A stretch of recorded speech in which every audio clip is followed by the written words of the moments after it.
thank you for today. We want to thank you for just watching over us and protecting us.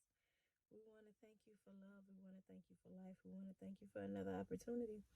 And I pray that you speak through me, that I ask through every video that I put out, that is your words that come out and not mine, so that it'll touch someone and give them a new mindset. Amen.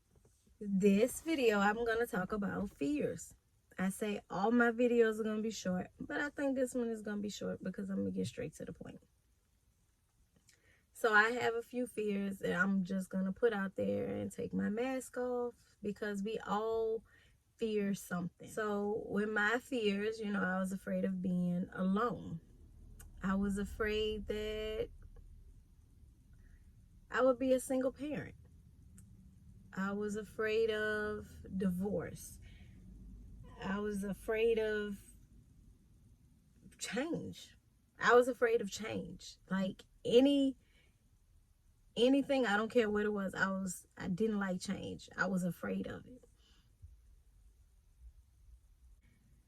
So I guess you're probably trying to figure out, so where are you going with this video?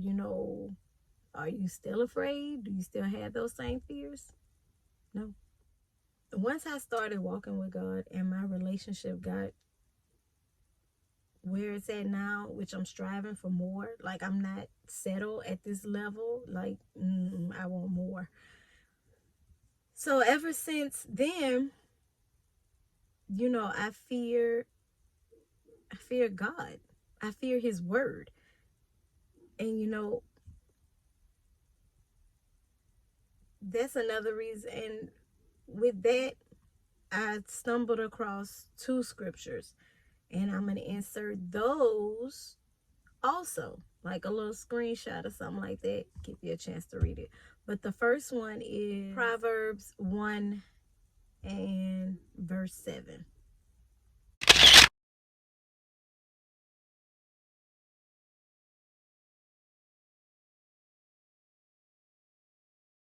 And the second one is Proverbs 9 and 10.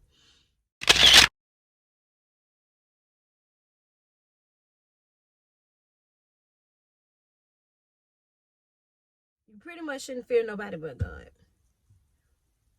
And once you fear God and his word, then that's when you gain wisdom.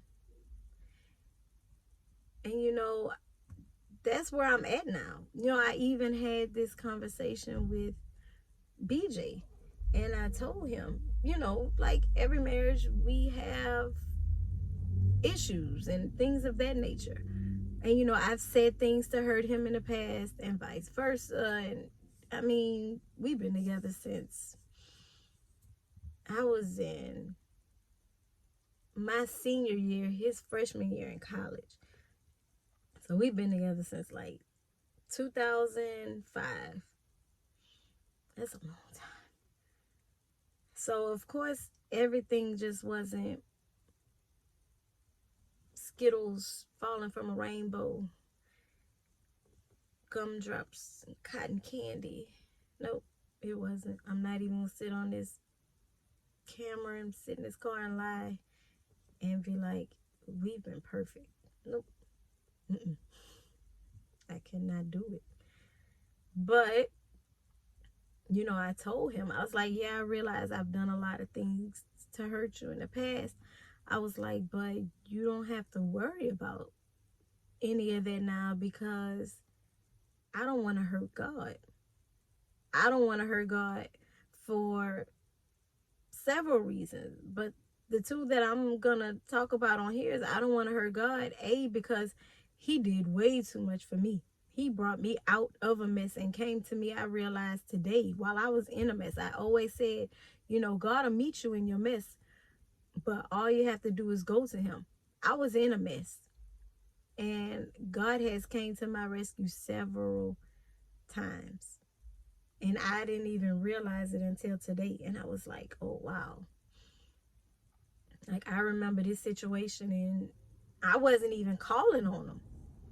He wasn't nowhere in my mind that night, but he came and he was right there with me.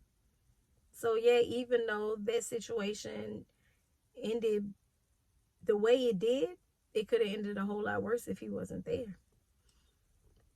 So yeah, I don't want to hurt God because he's been there for me, but also I don't want to hurt him because I know his word. I know that this is wrong and this is wrong, and it's like now if I do something and I know that it was, if I stepped into flesh for a second, I know it was wrong, I immediately go and I'm like, I'm sorry. Like I'm sorry instantly. Like I know I shouldn't have did that. Like I feel bad now. But at first it would be months that went by and I wouldn't even think about what I did. And it didn't bother me at all. But now it's like I know better. Is when you know better, you do better. And that's where I'm at now. So the only thing we should fear is God. Because I don't fear any of those other things that I used to fear. That don't even bother me no more. I'm good. The only thing that I fear is disappointing God. I don't want to disappoint him. I don't want to hurt him because I felt like I've done that too many times. Like when you really sit and you think about everything that God's done for you, everything that he's did for you, not just the waking you up and providing you with this and providing you with that, but think about the mess that you were in and how you really know, like, I probably should be in jail or yeah, or in somebody's hospital. Like, I shouldn't even be here right now. I should really be 6 feet under somewhere. Like, when you think about all that he's done and spared you, it's like when you go out and sin, it's like you spitting in his face. It's like saying, I really don't care.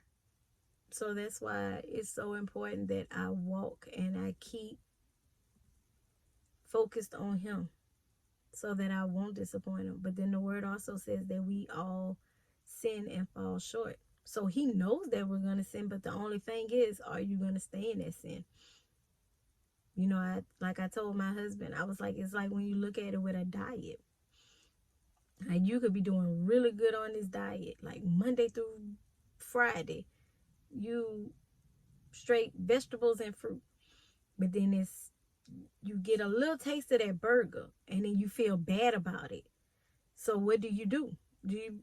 Because for me in my past, I used to be like, well, I already messed up. I already ate the burger. I might as well go ahead and get the fries and the shake to go with it. Like it's already done. And then I'm gonna get a piece of cake with it.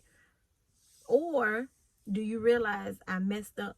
I ate this burger. I sinned. Do you stay in your sin and continue to sin?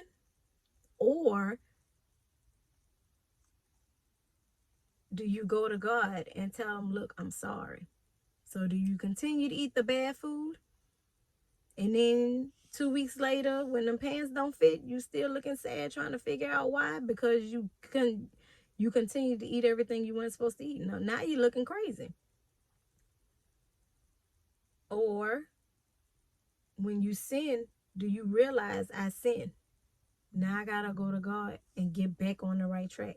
Because when you do that, then that's when you continue to grow. And that's when your relationship and your connection with him gets stronger. That's when you start seeing results too. Because don't get me wrong. Like I get on this video and I talk all this stuff. I'm far from perfect.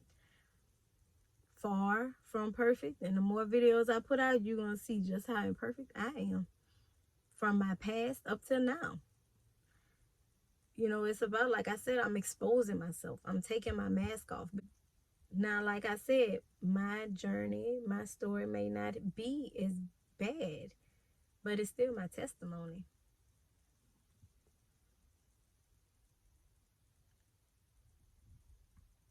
So, with the last video, I think it was the last video I put out when I was like growth, when I was talking about continuously growing. That's all it is, because you're gonna sin. You're gonna slip back into flesh and you're gonna sin. But it just depends on when you sin, what you're gonna do. You have a choice. You're gonna either stay in your sin, you're gonna stay in that mess, Or you gonna go and you gonna repent and be like, I know what I did was wrong. I don't care how small it is. I didn't want people to see the Mo behind the mask. That was a fear because it was judgment. So I guess you could add that to the list too. I was afraid of being judged. I was afraid that people would look at me and talk about me. So look, add that to the list too. But now that I know whose I am, that don't bother me. Like, your words cannot hurt me. And like I said, the only reason why I'm at this place in my life now is because I have this relationship with God. And like I said before, it's not going to be easy. That's not going to be an easy walk. Nothing is easy.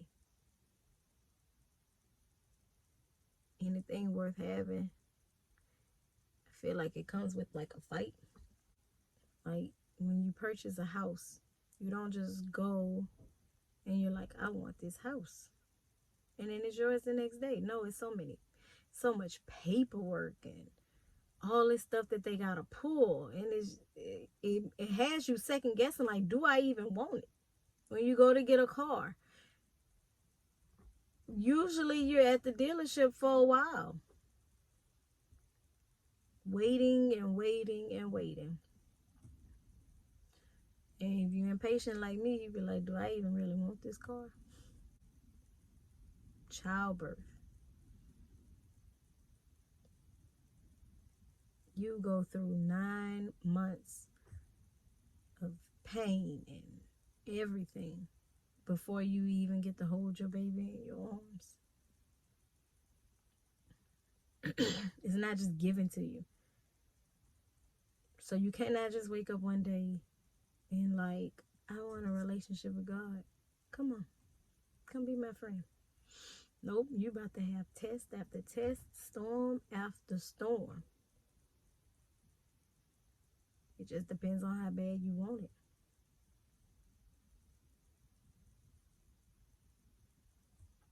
So, all that being said, have a great day. I would love to get your feedback. If not, that's fine too. I just really hope that you listen to the whole video. I try to make these videos really, really short because I really just want my point to get across. And I'm not trying to hold you up all day.